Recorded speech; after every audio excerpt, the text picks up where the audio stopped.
Hola gente, buenas tardes. Arranqué el vivo un ratito antes, así me puedo presentar y puedo presentarlo a Álvaro Sicarelli. Mi nombre es Jennifer Rodríguez y pertenezco a la Asociación Civil Río Paraná, asociación dedicada a la difusión de las ideas de la libertad y la república. Y hoy vamos a entrevistar a Álvaro Sicarelli. Para quien no lo conoce, Álvaro es analista político, conductor radial, periodista televisivo y conferencista en términos históricos, políticos y culturales. Además, Álvaro fue asesor de políticas exteriores para Elisa Carrió y director en asuntos internacionales de la vicepresidencia de Gabriela Michetti. Vamos a esperar que se conecte, así podemos hablar. De lo que vamos a hablar, para quien no vio el anuncio, es de la situación actual del país, tanto en el plano nacional como internacional. Vamos a hablar de política, economía, salud y temas de educación.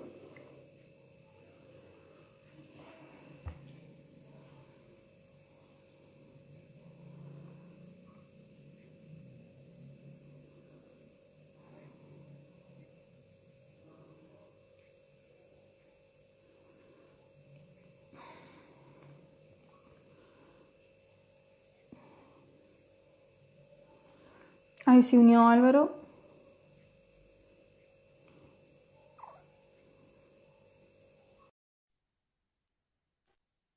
Ahí conectamos.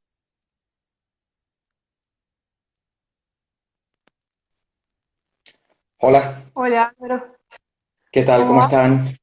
Muy bien, Bien, ¿ustedes? ¿vos? Bien, todo muy bien, todo muy bien. Bueno, le Pasándolo lo estuve mejor. comentando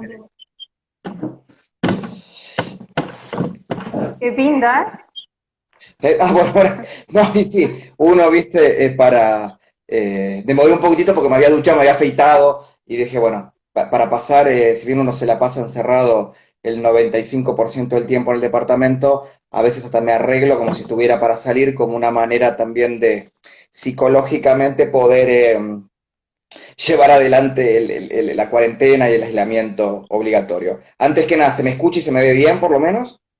Sí, sí, sí, sí, se escucha Perfecto. fuerte. Bueno, yo te estuve presentando un poco, no sé si vos querés comentar un poco de lo que estás haciendo actualmente. Bueno, sobreviviendo, evitando no contagiarme. Y si me contagio, sobrevivir al contagio y no quedar con secuelas. Digo, viste, son los planes más inmediatos que uno tiene. No, pero fuera del chiste, digamos, de humor negro, en la actualidad, bueno, sigo trabajando freelance en medios de comunicación, como lo venía haciendo los últimos 3 años y medio, 4 años, y desde diciembre del año 2019 hasta la fecha soy secretario de bloque y jefe de asesores de la diputada provincial santafesina Amalia Granata, y aparte, bueno, sigo dando de forma virtual clases, conferencias, dependiendo la agenda que tenía antes de que se desatara la pandemia, ¿no? En esta migración de lo presencial al teletrabajo. Y me llamaba la atención, yo lo hablaba con un amigo, que si bien mucha gente cree que estar en sus casas implicaba más relajación, la verdad en mi caso es como que todo se multiplicó por tres, porque incluso cosas que yo había dejado o había decidido no hacer más para dedicarme full time a la función pública en Santa Fe, los 4 días a la semana que antes de que comenzara la cuarentena viajaba a la provincia, como era el dictado de clases y conferencias y mi participación en medios, producto de ser un poquito más previsor en materia económica, volví a incluir en mi agenda. O sea que ahora, ¿no?, el trabajo parlamentario, el trabajo en medios, el trabajo docente y encima lo que antes tenía una persona que me ayudaba con la limpieza profunda de mi casa, la hago yo. Entonces en mi casa, digamos, estoy como con una sobreabundancia de trabajo y bueno, sobrellevando esto lo mejor posible, con muchas lecturas y por suerte agradeciendo vivir una época en la cual la tecnología nos permite, a pesar de esta situación extrema y excepcional, seguir conectados, ¿no? Sí, vi también que estás haciendo varios vivos por día, haces como dos vivos por día. En realidad hago comúnmente, o me entrevistan o entrevisto, comúnmente en este horario, y a la medianoche me divierto pasando música Sí, te vi y eso. sí, e invitando amigos y bailando, y la gente tiene una imagen un poco prejuiciosa de mi persona, y yo soy bastante distinto de lo que mucha gente cree. No sé si para mejor, pero por lo menos distinto. Y un poco Sí, lo sí, empezaron a ver me reí mucho la noche. ayer. Sí. Sí, sí, sí. Y bueno, y entonces comúnmente a la noche, a la medianoche, entre las 11 y las 12, no todos los días, porque ya que estoy cansado, elijo una década y esa década la ejemplifico con 10 o 15 temas musicales y a veces sumo a algún amigo a debatir de temas de nuestra vida, de las relaciones humanas, o sea, por fuera de la política, por fuera de la economía, o sea, salir un poco, a reírnos y hasta incluso permitirnos un lenguaje un poquitito más eh, abierto y heterodoxo y no tan serio como el de las entrevistas que hago o me hacen. Así que bueno, un poquito ese es el paneo de mis Sí, días. anoche comentaban de que arrancó con risa y después terminó con media Emotivo, tristeza. medio emotivo, sí, muy melancólico, producto de que ayer había empezado a sentir estos 25 días de cuarentena, porque yo me empecé a recluirme cuando empezó la cuarentena semi-restrictiva, o sea, 5 días antes de que se estableciera el aislamiento social obligatorio, y ayer me di cuenta de los días que no veía a mi familia de forma presencial, ¿no? Porque nos hablamos todos los días o día por medio mediante una videollamada y bueno, y ayer obviamente al hablar de mi mamá, me quebré un poco al final de la conversación, pero bueno, todos somos humanos, ¿no? Mm. Bueno, ¿querés que arranquemos con las preguntas? Todo tuyo.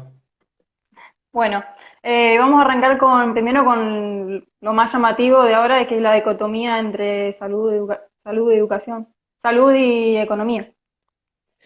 Ajá. A ver, yo creo que lo grave de esa dicotomía, que creo que entrando a la tercera década del siglo XXI no debería existir, es que va a terminar generando dos cosas. O te mata el virus por la propia enfermedad, o te mata la economía por inanición. Se está dando después de muchísimos años ¿no? para la humanidad, y esto lo reflejó muy bien mi mentor, por lo menos uno de mis mentores en el campo económico, que es Ricardo Arriazu, en una entrevista que dio ayer para La Nación Más, después de muchas décadas, no, directamente siglos, estamos viviendo la conjunción de dos fenómenos terribles, que son la pandemia, o sea, ¿no? La expansión vertiginosa de un virus que si bien tiene una tasa de mortalidad muy baja, el nivel de contagio, ¿no? y de rapidez es exponencial, y por otro lado la implosión económica que eso genera.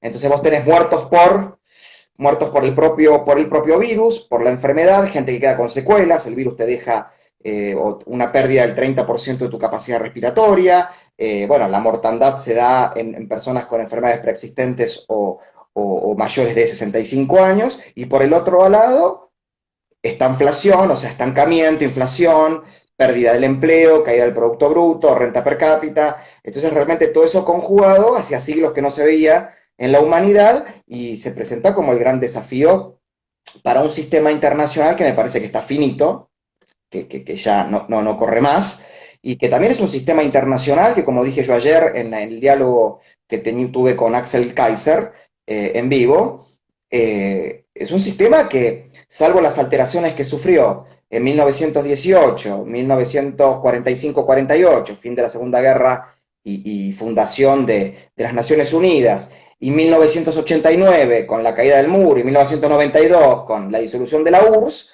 no tuvo más que esos cambios y sigue inalterable desde la paz de Westfalia en 1500, ¿no? En el siglo XVI.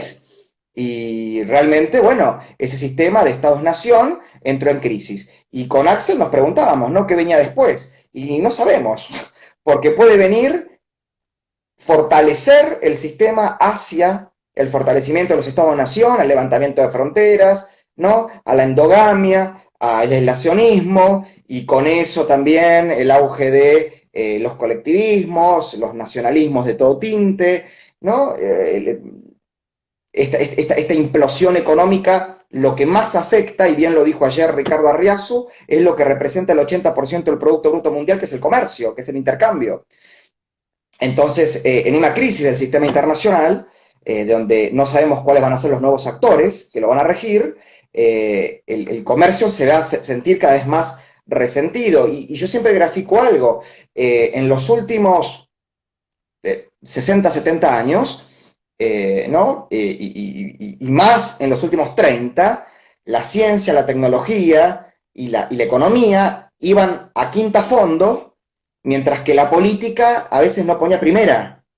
Entonces vos tenés una economía y una ciencia y una tecnología hiperglobalizadas y cada vez más aceleradas en su evolución, y un sistema político que está vetusto, que no, el que se pensó en Bretton Woods, el que se pensó para Naciones Unidas, el proyecto de la Unión Europea, no porque quizás son fallidos por natura, o sea, ya nacieron mal. No, es que todo tiene un final, ¿no? Todo termina, dice la canción. Y bueno, quizás llegó el momento de redefinirnos. Ahora, la gran pregunta es, ¿hacia dónde vamos y quién lo va a liderar? Y en relación a esto de la dicotomía entre economía y salud, mejor dicho, perdón, entre economía o salud, que es gravísima, me parece que justamente si tenemos una pandemia y una implosión económica, los estados-nación y los organismos internacionales tienen que atender las dos cuestiones, ni una ni la otra. A ver, ni la frialdad numérica de el Excel y el debe y el haber de un libro contable, pero tampoco el buenismo de decir, bueno, que efectivamente una muerte no se recupera, pero un empleo que se destruyó se puede crear otro. Sí, claro, pero vos hoy tenés un efecto que puede entrar en un círculo vicioso, que los daños van a ser peor que la mortandad que genere la pandemia. Y Ricardo Arriazu, y lo vuelvo a repetir porque no voy a asumir como mías las ideas que él planteaba, él hablaba que la destrucción, ¿no? O la implosión del comercio, del sistema de intercambio, ¿no? El comercio, que es el 80% del Producto Bruto, va a generar ¿qué? Que se destruyan dos cosas, las empresas y los empleos. Entonces, claramente, los estados-nación y quienes dirigen las economías del mundo tienen que plantearse cómo van a rescatar a las personas desde el foco sanitario, o sea, cómo van a contener la pandemia y cómo van a tratar a los que ya están contagiados, pero por el otro lado, cómo van a rescatar a las empresas, que son la unidad fundamental para que existan empleos y que las personas al tener empleos tengan niveles de bienestar, ¿no?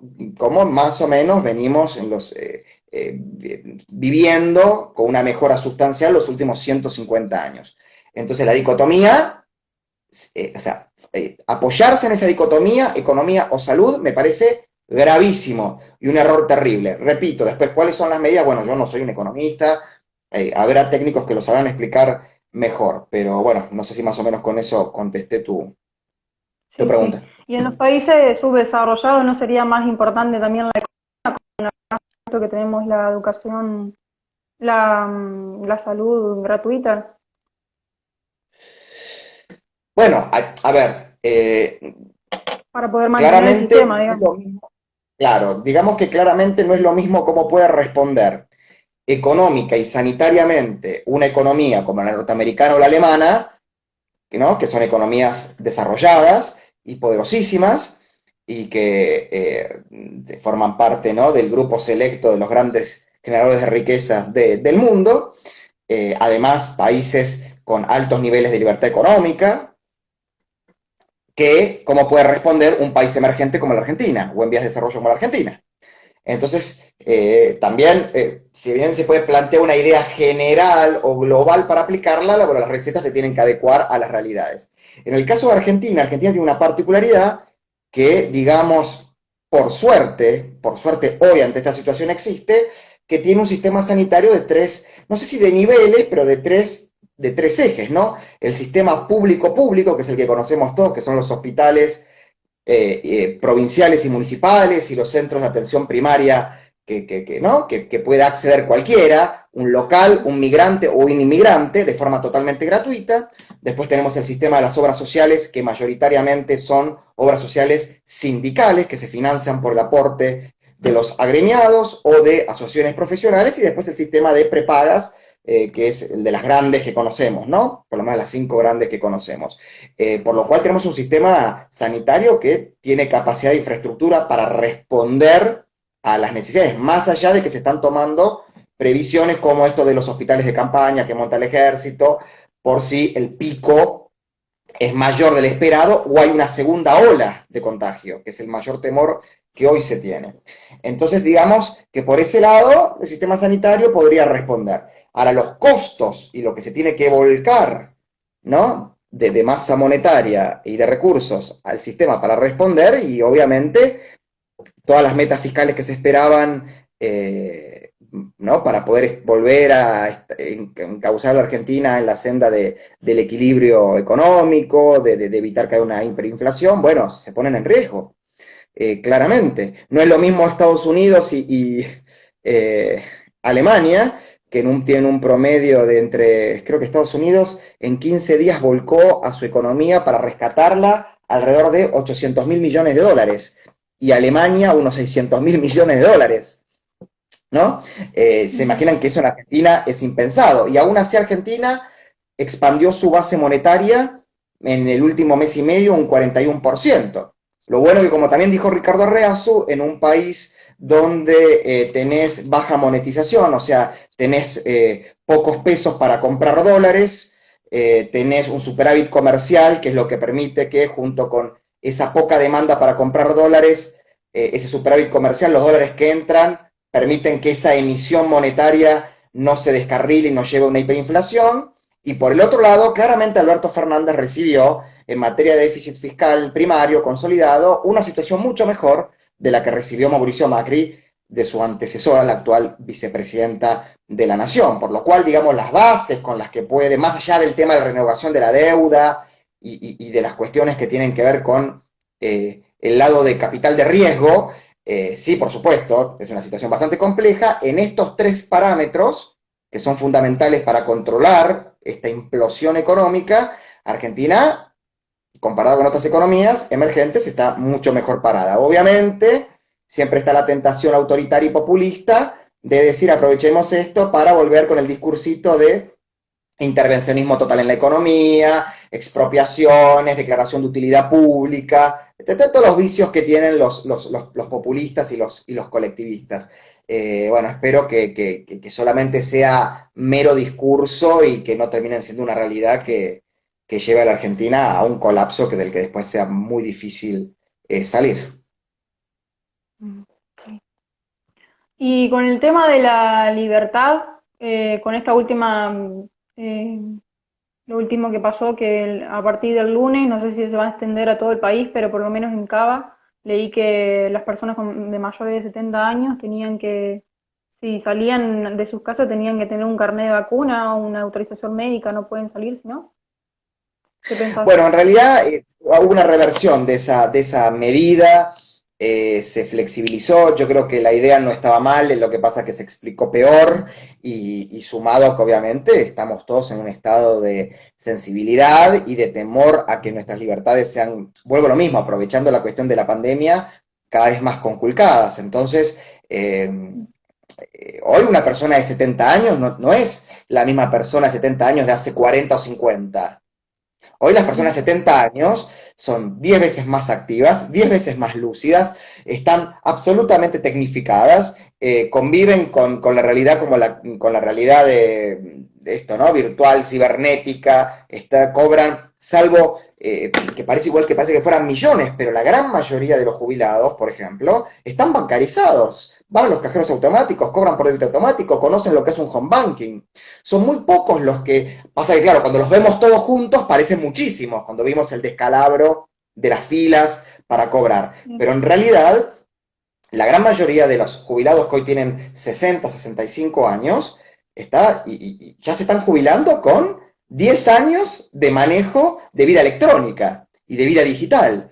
van al cajero automático, usan home banking, compran con tarjeta de débito, por lo cual la transición a cobrar sus jubilaciones por débito no es tan chocante. Nos pasa, claro, personas que hacen 75, 80 años que les ha costado más. Algunos, pero en la mayoría yo veo gente de 70 años que maneja a veces el celular mejor que yo. Y están, Sí, bueno, uno lo ve, por ejemplo, que yo, casos como Mirta Legrand, cuando cuenta ella que WhatsAppea, que hace videollamada, la otra vez hablaba del Zoom, que lo sabía manejar mejor que yo, contaba la nieta, ¿no? Digo, no creamos que los 70 años son viejitos chochos que no entienden nada y que, no es así. Entonces, yo creo que ahí está la confusión. Y además, por otro lado, es la misma gente a la que durante los últimos 20 años sus hijos les han dicho, no atiendas a cualquiera, no dejes entrar a cualquiera, no le des datos a cualquiera, y de golpe el Estado les quiere pedir que dejen entrar a una persona a sus casas para que le hagan los trámites, que está bien, sería fantástico, pero que tampoco tenemos la seguridad que el que entra sea una persona que no te robe, que no te lastime, ¿me explico? La medida yo creo que en su nacimiento tenía una buena intención, lo que pasa que me parece que fue muy mal comunicada y bueno, y después está el aprovechamiento político de los errores de cualquier dirigente, de un lado y del otro.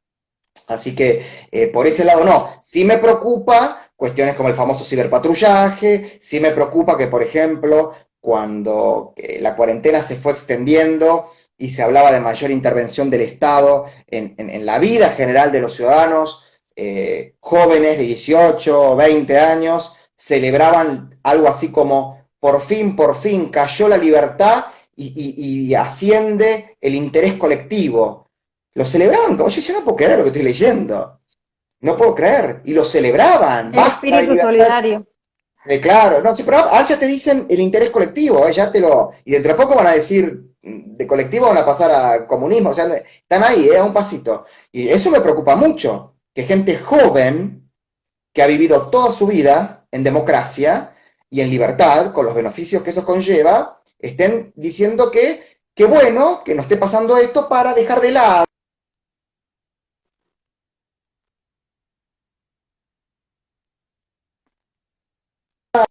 de un Estado que asegure el interés colectivo. Y yo, repito, filosóficamente soy un liberal. Lo que quiere decir es que yo soy un defensor acérrimo del libre desarrollo del proyecto de vida de cada individuo. Y en materia política y económica soy un minarquista. Yo creo en el Estado mínimo y creo en el libre mercado. Ahora bien, lo que no soy es dogmático y ante situaciones excepcionales hay que pensar también que esas ideas que nosotros a veces adoptamos como verdades reveladas se tienen que readecuar. Por eso creo que es cierto que los Estados-nación, los organismos internacionales, en conjunto y en acuerdo con las empresas, con los gremios, con los generadores de riquezas, ¿no? Van a tener que encontrar una manera de salvar a las empresas y salvar a las personas. ¿Qué significa esto? Salvar con ayudas económicas excepcionales, no permanentes, excepcionales, a aquellos que tienen suspendidos sus trabajos o han sido despedidos de sus trabajos o no cubren la canasta básica, y salvar a aquellas empresas que por su densidad pueden dejar, qué sé yo, 500, 600, 700, 1000 o 2000 o 3000 familias en la calle, pero de manera excepcional y siempre de manera coordinada, no el Estado solo emitiendo, ¿no? Atendiendo los criterios que plantea el sector privado, ya sea el industrial, el productivo, el financiero, y también atendiendo a los trabajadores, porque no hay trabajadores sin empresas y tampoco, salvo, no sé, en el 2100, cuando todo esté robotizado, no habrá empresas sin trabajadores, pero mientras tanto las dos cosas coinciden y convergen. Entonces, a ver, repito, soy un liberal, creo en el libre mercado, creo en el libre comercio, en el laissez-faire, el laissez-passer, todo. Pero estamos en una situación excepcional que demanda que también todos cedamos un poquito de nuestros esquemas rígidos que a veces tenemos, y los liberales no escapan a eso. Y bueno, espero que se dé.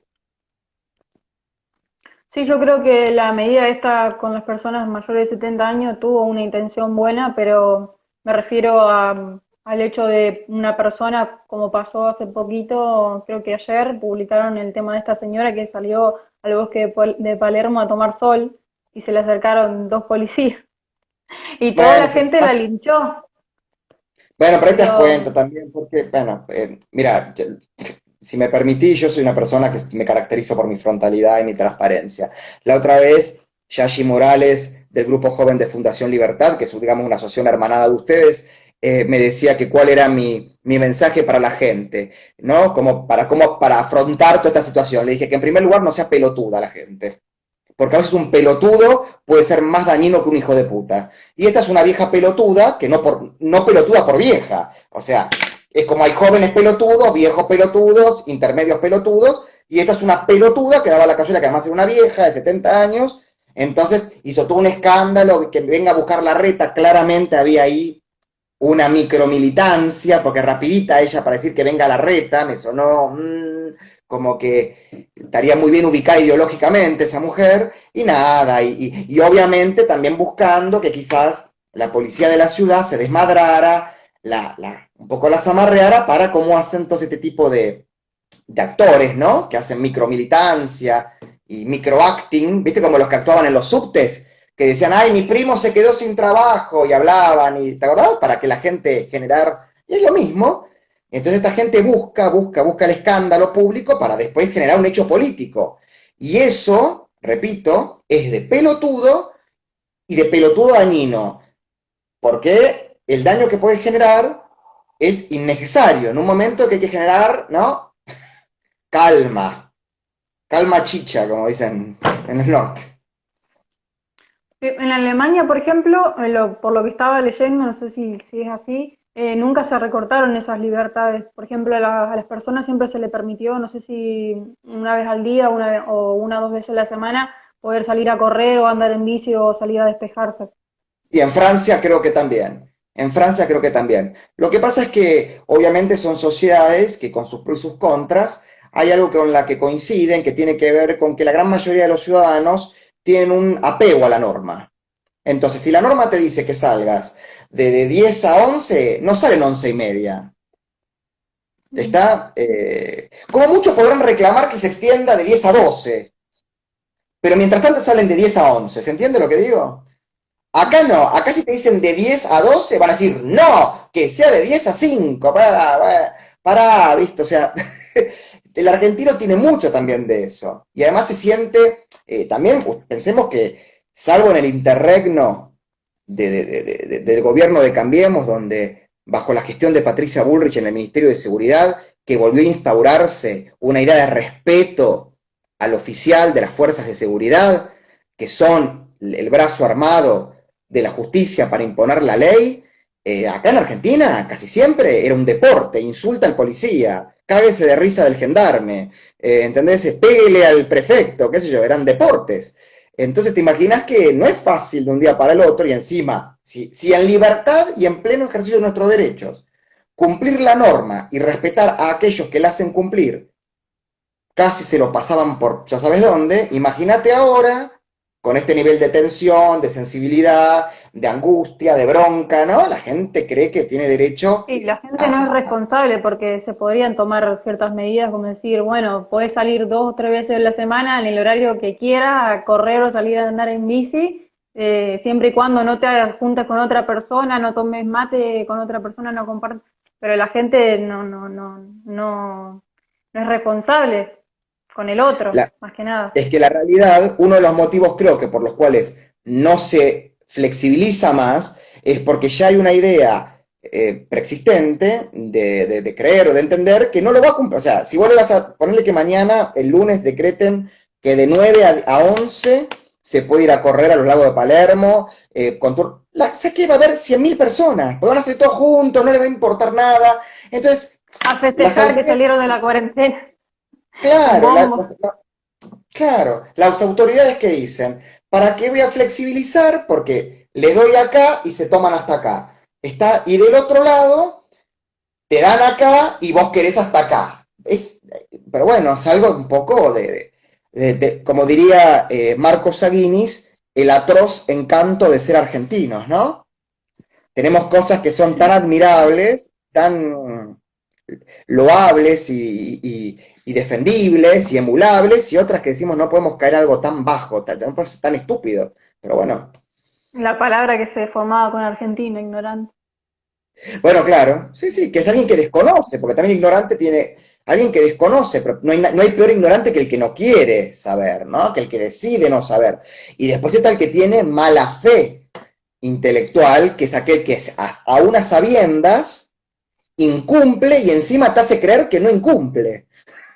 ¿Está? Y ese es peor todavía. Y de esos hay muchos. Y encima hay muchos con poder en el gobierno, en la academia, en los medios de comunicación. Y eso es peligroso también. Así que bueno.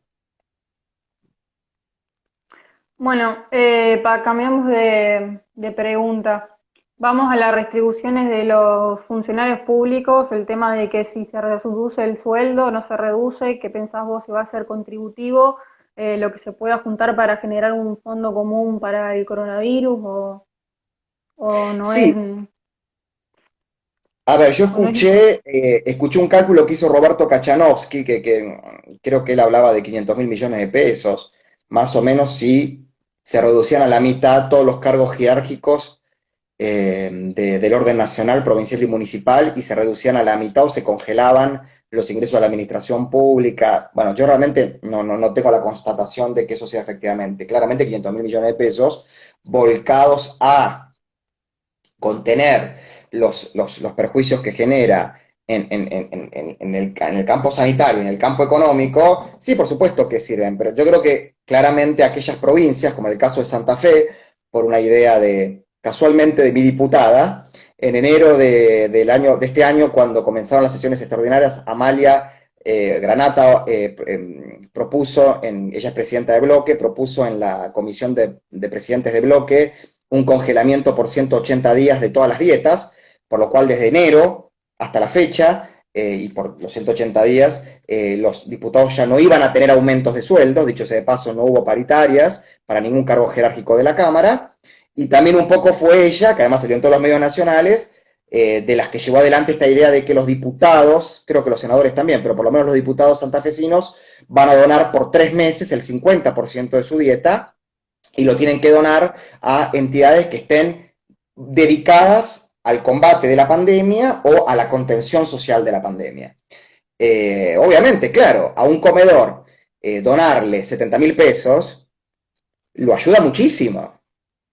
Lo ayuda muchísimo. Puede ser tranquilamente los gastos corrientes de 2 meses de ese comedor. Hablo de los gastos corrientes, la sí, el luz, el gas, tema, qué sé yo. ¿Cómo?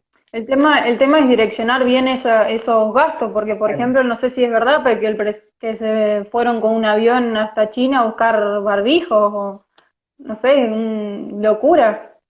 Bueno, pero ahí claro, ya entramos en otro campo. Yo, terminando con esta pregunta que es interesante que me dijiste si me parecía, a mí me parece que es simbólico y que tiene que ver que si la crisis que genera la pandemia, la crisis económica, la implosión económica que genera la pandemia, hace que el sector privado se tenga que ajustar más, que se tenga que haber suspensiones, que tenga que haber despidos, ¿no? Toda una situación de crisis total. Y del otro lado, no hay ni siquiera un gesto simbólico, repito, de congelarte las dietas, de no contratar más empleados o de donar de forma directa a aquellos que están dando la vida para contener y combatir la pandemia y los daños que genera, y realmente al ciudadano de a pie le molesta mucho. Y le agrada cuando ve este gesto simbólico. Si después en la ecuación económica estos gestos mueven el amperímetro sustancialmente, te repito, desconozco el dato, Kachanowski de un número que parecería que sí, pero repito, no solo de pan vive el hombre, hay gestos simbólicos que ayudan a que uno encare, ¿no?, con un poquito más de menos bronca la situación que se vive. Y en relación a lo que vos decís de esto de China, ¿no? Bueno, parece que recién ahora se acordaron. Yo no sé si sabés que se estuvo circulando un video, me llamaron de muchos medios de comunicación, un video mío de septiembre-octubre del año pasado, de mi programa Malos Necesarios con Emanuel Danan, donde Ah, sí. yo hablo de que iba a haber dos cosas, dije. Dije que la Guerra Fría, había comenzado la nueva Guerra Fría entre Mm. Occidente, encabezado por China, Dios mío. Sí, eso es lo que quiere China, quedarse con Occidente. Mirá, me salió un furcio. Occidente encabezado por Estados Unidos con el liderazgo de Donald Trump y sus aliados, y China repitiendo una política exterior parecida a la de la ex Unión Soviética, que era la política de las famosas zonas de influencia, como lo fue el Pacto de Varsovia, ¿no?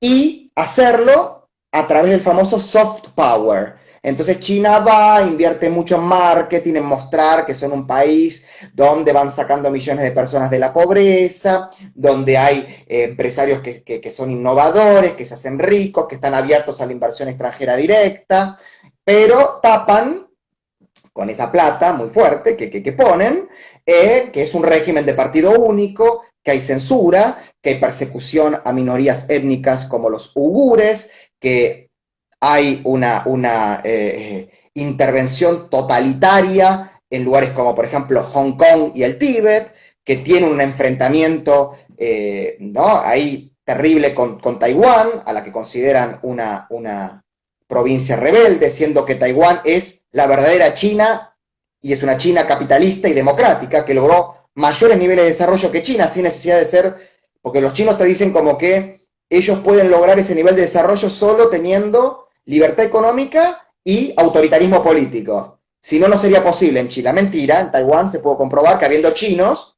los chinos también les gusta la democracia. Esa falacia en la que caen. Entonces, ¿qué pasa? Este régimen comunista terrible, como el chino, que te repito, viola sistemáticamente los derechos humanos y que el sistema internacional hace la vista gorda, ¿qué hace? Como diría mi amiga Antonella Martí, te rompe las piernas para después venderte las muletas y encima le tenés que decir muchas gracias.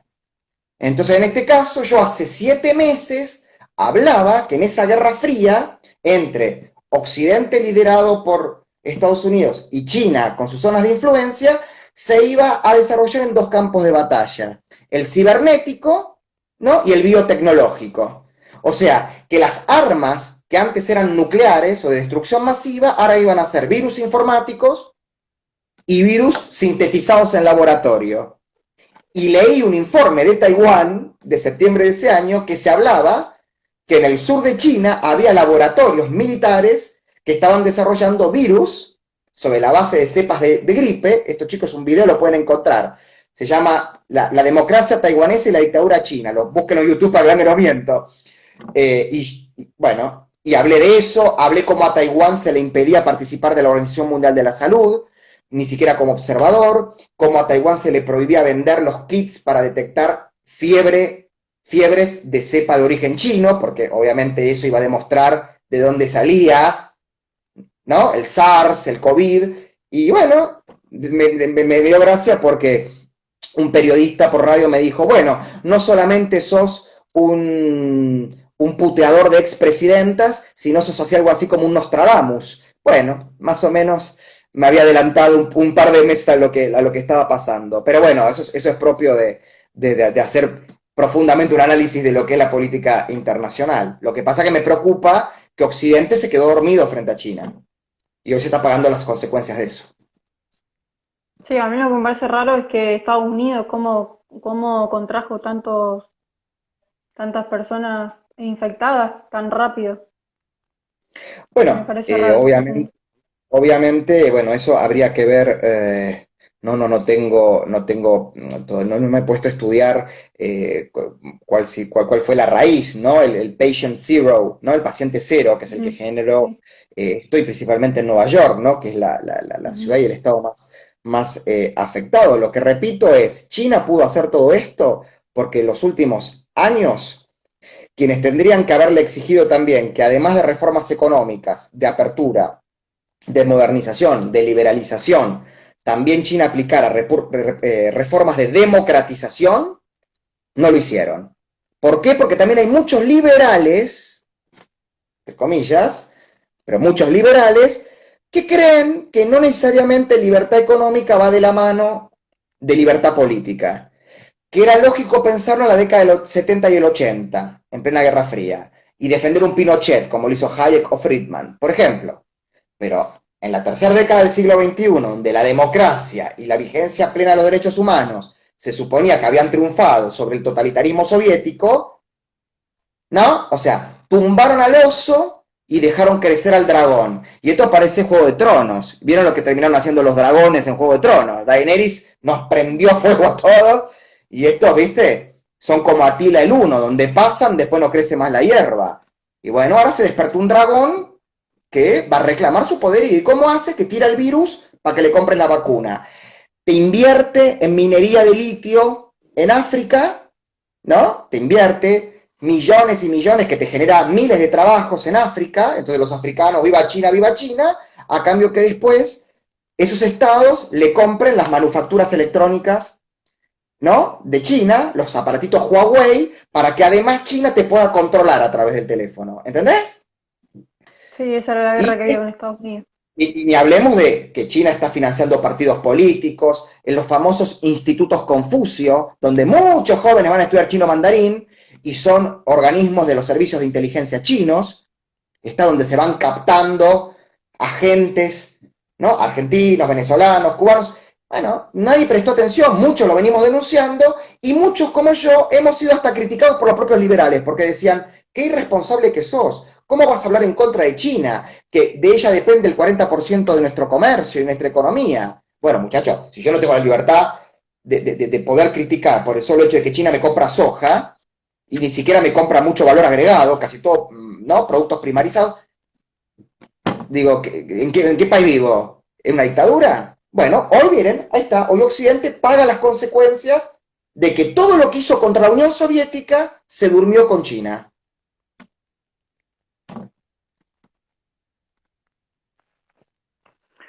Bueno, vamos a pasar a la educación. Bueno, me encanta porque todos temitas livianos los tuyos, me encanta.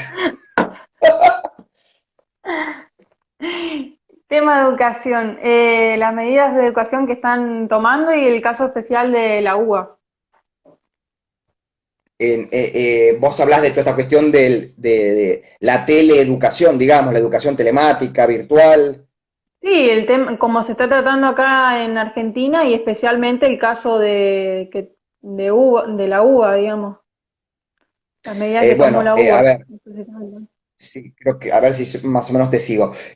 A ver, esta cuestión de la educación a distancia y la educación virtual, hacer homeschooling, me parece que era algo que igual en este proceso de ascenso de la inteligencia artificial y de la Internet de las cosas, esto iba a suceder. Obviamente, la pandemia aceleró los tiempos y obligó a que la educación pública y privada en Argentina, en todos sus órdenes, empezara a migrar o a generar por lo menos alternativas a la educación presencial. Así que eso me parece bienvenido. Se aceleraron los tiempos.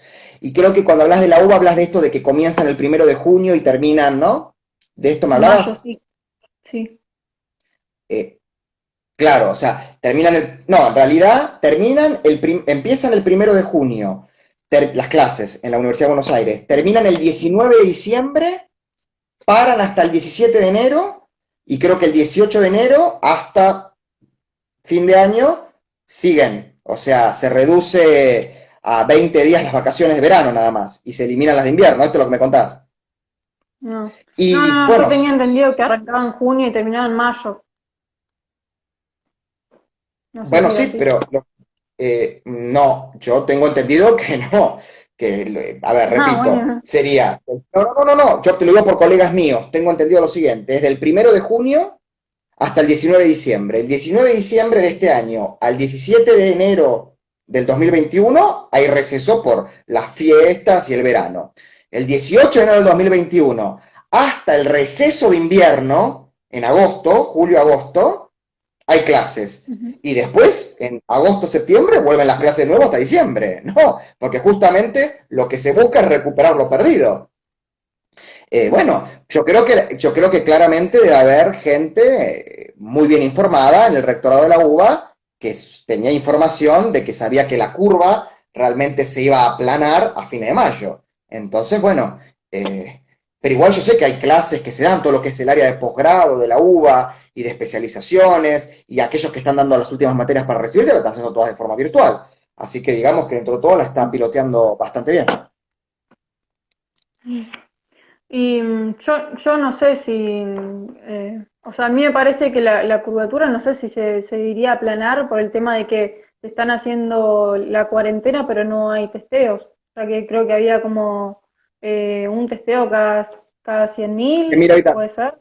sí, ¿Puede ser? claro, a ver, después está esa cuestión. la información que nos dan es un dato válido, es creíble, vos lo puedes cuestionar sobre la base de cómo se está evaluando, cómo se está testeando.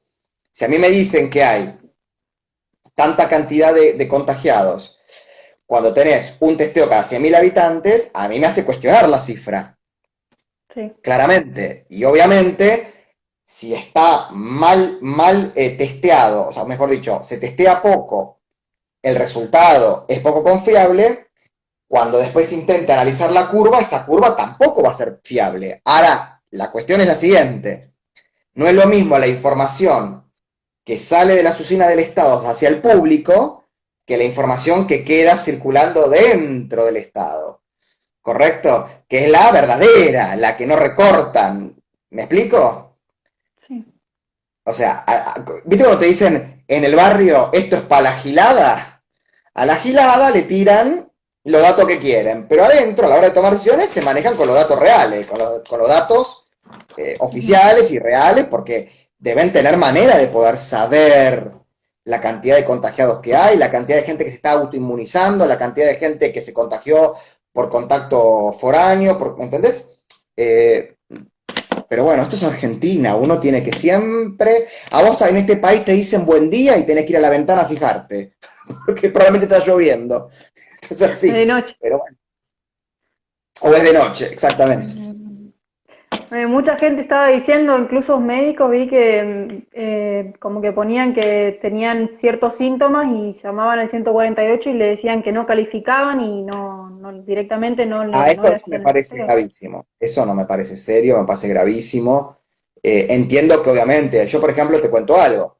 La semana pasada tuve, yo tengo comúnmente un promedio de 35,3 de temperatura y la semana pasada tenía 37,2 y yo me sentía como engripado. Y de repente me dolió la garganta y yo ya taca, taca, taca, taca. Cuando me miro tenía placas. A los 2 días estaba perfecto, no tenía ni fiebre ni nada, ¿entendés? Era un cuadro febril de placas que con antibióticos está. Ahora, si yo me ponía absolutamente ¿no? Paranoico, nervioso, qué sé yo, y no pienso que puede haber otra posibilidad. Además, todos los argentinos, la gran mayoría de los argentinos en esta época sufrimos la famosa alergia del cambio de clima, de tiempo, de estación, perdón Sí, sí. de, de, del verano al otoño. A todo nos pasa, porque un día tenés 25 grados, el otro día tenés 10, y al otro día tenés 30 y el otro tenés 19, y eso nos baja la defensa a todos. Y estamos en esa época. Entonces, ¿yo qué hice? En vez de asustarme dije, no, para Álvaro, a ver, pensá, ¿qué te pasa en esta época en abril siempre? Y te agarran placas en la garganta. Entonces es eso. Y yo te estoy hablando, estoy bárbaro. Y un día y medio estuve así, 2 días. Imagínate, una persona tiene 38 de fiebre, ya está. Y ya tengo coronavirus, coronavirus. Y hay que... Sí, el tema es que por los testeos, por ahí, a mí me decía una amiga médica que en Chaco había un caso de un chico que tenía un dolor, un simple dolor de garganta y dio positivo, o incluso hay pacientes que son asintomáticos, no presentan ningún síntoma Bueno, por y sin eso, embargo, que se están autoinmunizando del propio virus. Y sí, pero a ver, pero esto pasa hasta también incluso en los estados que están testeando por demás. Siempre hay un margen de error, siempre hay una parte del dato y del conocimiento al que no accedemos. No porque es inaccesible, sino porque no tenemos todavía la capacidad de poder cubrir el 100% del universo testeable y de acceder al 100% del conocimiento que es accesible a nosotros, cognoscible, es una limitación que tenemos, por eso no somos perfectibles, no somos perfectos, ¿está?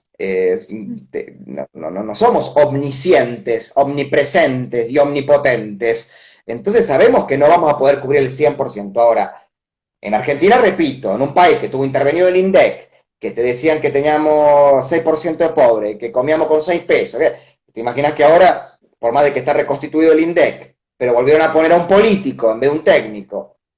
Y uno duda de todo, duda de todo. ¿Qué sé yo? No quiero llevarle preocupación a la gente, pero yo dudaría, qué sé yo. Ahora con el tema este de Sí, los cubanos también, bueno, todo conspira, ¿no? sí. Hablamos, si querés, de los médicos cubanos. Ujú. ¿Qué ¿Qué, opinas de eso? qué opino? A ver, Bueno, porque, sí, porque opinar, viste, pues poner... A ver, acá la gran pregunta es si estos tipos son médicos o no. ¿Y qué vienen a hacer acá? Yo lo que puedo decir como analista internacional y que además tengo formación en materia de defensa, yo soy graduado del curso superior de defensa de la ex Escuela de Defensa Nacional, hoy la Universidad Nacional de la Defensa, o sea que me formé en temas de defensa, seguridad internacional e inteligencia. Todos sabemos, los que estamos en ese mundillo, que es un microclima aún más chico que el del internacionalismo, que todo el personal civil y militar cubano, ¿no?, destinado a misiones internacionales, desde que Cuba se transformó en un régimen comunista a la fecha, todo ese personal, antes de ser destinado al exterior, es formado como agentes de inteligencia, en técnicas de inteligencia, de recolección de datos, de capturar voluntades e informantes, de generar operaciones de contrainteligencia, todos. Yo te puedo nombrar casos hasta que parecerían bizarros. En la década del 60-70, el Ballet Nacional de Cuba, que dirigía en ese momento Alicia Alonso, que era una bailarina clásica cubana que bailó hasta los 87 años, hasta los 87 años bailó Alicia Alonso, deserta en Francia, si no me equivoco, en París. De los 20 hay 12 que desertan, dicen, no volvemos más, ¿no? Y obviamente Francia les abrió los brazos, con, no, bueno, vengan, vivan en libertad, todo. Después se descubrió que de esos, ¿no? De esos 12 que desertaron, que decían que se escapaban de Cuba, 5 eran agentes de inteligencia que con la excusa de que desertaban, se infiltraron en instituciones culturales francesas y recopilaban información y se la pasaban a la embajada cubana. Pero ante los ojos de la opinión pública francesa, 5 de esos 12 que desertaron eran cubanos que eran anticastristas, o sea, guarda. En su biografía, Mi Verdad, la doctora Hilda Molina cuenta cómo ella, cuando fue destinada con las fuerzas militares cubanas que combatieron en Angola, ella fue destinada a las unidades médicas. Ella fue entrenada en cuestiones que tenían que ver con combate militar y con inteligencia, porque además tenían que tratar de infiltrarse, ¿no?, contra los enemigos del régimen comunista angolés, que era el grupo UNITAS, los grupos sudafricanos cooperaban, la guerrilla sudafricana de derecha cooperaba en territorio angolés. ¿Está? O sea, yo para mí estos son médicos los que van a venir, claramente son médicos, yo no digo que no son médicos, pero estoy convencido que fueron instruidos como agentes de inteligencia y que van a venir a cumplir esa función también. El famoso Departamento América de la Seguridad del Estado, que es el organismo que, ¿no?, de control policial interno y de inteligencia externa, existe y sigue funcionando como la Guerra Fría. Y encima se duplicó porque los cubanos hicieron alianza con los venezolanos, con los rusos, con los chinos, con los iraníes, con los norcoreanos, ¿está? Uno piensa que esa islita empobrecida guarda, pero los aparatos represivos están muy fortalecidos, ¿está? Y hay que tener muchísimo cuidado. Ahora, que son médicos, pero que no vienen únicamente a prestar servicios médicos, no. De hecho, tonto no soy. Y, y los que estamos informados sabemos que esa gente no viene, no son ingenuos. sí, para mí también es muy peligroso, pero también había leído que Argentina es uno de los países que tiene más cantidad de médicos, ¿puede ser? Sí, sí, bueno, después está la cuestión de que para qué estamos pidiéndole a un país que nos envíe una delegación de médicos. Esto es gracioso. A ver, Taiwán, durante las peores inundaciones que se vieron en el kirchnerismo, en Santa Fe, por ejemplo, ofreció mandar kits para detectar cólera y dengue en segundos, ¿no? Mm. No, ¿cómo vamos a permitir que Taiwán nos mande eso? No vaya a ser que China se enoje y encima los taiwaneses no se hagan espionaje con el kit de inteligencia, ¿no? Pero esto está certificado. Yo he visto las notas 2003, 2004, 2005, 2006, 2007, 2008, 2009, 2010, hasta el 2015 de los embajadores taiwaneses ofreciéndole al Ministerio de Desarrollo Social, al Ministerio de Salud, tanto con Néstor Kirchner como con Cristina, todas las cuestiones que tenían que ver con cooperación sanitaria, que más allá de que Argentina no tiene relaciones diplomáticas con Taiwán, sí tiene relaciones económicas, comerciales y culturales, incluidas las sanitarias.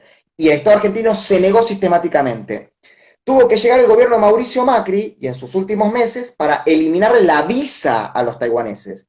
Porque los taiwaneses tenían que pagar una visa de $250 para ingresar a la Argentina. Como si fueran un país paria. ¿Está?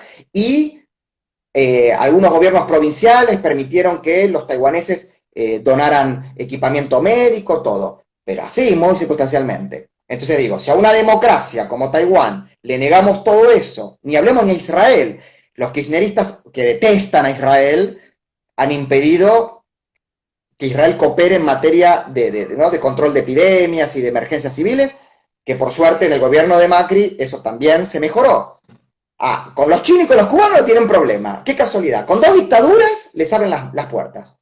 Entonces, bueno, uno tiene derecho a sospechar. Sí, para mí no es rentable ni por el lado de que van a traer estos cubanos que no sabes si te van a espionar el país, o por otro lado que ya tenemos un montón de médicos. Y Bueno, también pues se le decía que iban a hacer mejor pago, no sé si 500 o $5.000, no sé qué había visto, si me pagan que cinco iban a mil estar dólares, ahora, quiero creer que no, serán 500, $600. Pero no importa, lo que 500 digo es, entonces. ya ni siquiera me preocupa tanto eso, porque ponele que mejor que sobre y no que falte. Ponele, ¿no? Vamos a utilizar un término de nuestras abuelas. Mejor que sobre y no que falte. Ahora, justo médicos cubanos. Mm. Y sale un periodista como Reinaldo Sietecase, que si algo sabe de izquierda, ese tipo, a decir, seguro que si fueran suecos y norteamericanos no me preocuparían. Y sí, claro, porque vienen de gobiernos democráticos, que aunque fueran agentes de inteligencia, suecos o norteamericanos, no serían tan dañinos y tan peligrosos como los agentes de inteligencia de gobiernos totalitarios, como Cuba, China, Venezuela, ¿se entiende? Aún si lo Sí. fueran, suponete que vinieran 500 médicos norteamericanos y vinieran, esos médicos son agentes de la CIA, la capacidad de daño a la seguridad nacional argentina es ínfima comparada a la capacidad de daño que podrían traerte 500 médicos y agentes de inteligencia cubanos, iraníes, norcoreanos, rusos, que vienen acá a hacer... Nadie sabe todavía qué es lo que hay en Neuquén. Nadie nos sabe explicar qué es esa base que tenemos en Neuquén. Mm.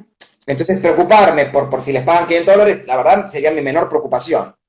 Pero bueno, es otro tema más. Fíjate Sí, todas las sí, cosas que ese por un Argentina... lado por una cuestión de burla a los médicos argentinos que cobran moneda, más que Sí, nada. igual me preocupa más que eso, me preocupan los hijos de puta que ponen carteles en los edificios diciéndole a los médicos y a los enfermeros que se muden. Mm, Me sí, preocupa más eso, sí, sí, porque me total. parece una hipocresía salir a las 9 de la noche a aplaudirlos y los mismos argolludos e hijos de puta son los mismos que después ponen esos carteles. Entonces, si estamos levantando la banderita del patriotismo con que no toquen a nuestros médicos y después les ponemos eso, y no son un caso, hay cientos y cientos de denuncias. Ahora, ninguno pone abajo, del cartelito. No pone No, propietario o inquilino del primero A. Todos anónimos los carteles. Porque así somos también, cagones. Encima de eso te digo, ¿viste? Entonces, tanto patrioterismo, aplauso, el teletongo que hicieron ahí con toda en cadena nacional, con todos los canales para juntar plata para la Cruz Roja, para después escupirle en la cara a los médicos, los enfermeros o los voluntarios que trabajan en comedores, o hasta los policías o los soldados que están haciendo los checkpoints y los controles. Entonces, no. Hay una contradicción ahí que, no, que es intolerable. Entonces, obviamente, personas como yo que trabajamos en análisis internacional o en temas de defensa, nos preocupamos por esta posibilidad de infiltración de agentes, ¿no? de inteligencia extranjeros y más de gobiernos autoritarios. Pero también que los argentinos se preocupen por aquellas pequeñas cosas, como decías vos, no vayas a tomar sol, no vayas a romper las bolas, no pongas ese cartel. Cambien Para, eso y discúlpame seguramente las que cosas van a ser mejor. Sí. te corto porque me dice que quedan segundos y lo vuelvo a Bueno, hacer, dale. sí, sí. Bueno. A ver, ahí está. Te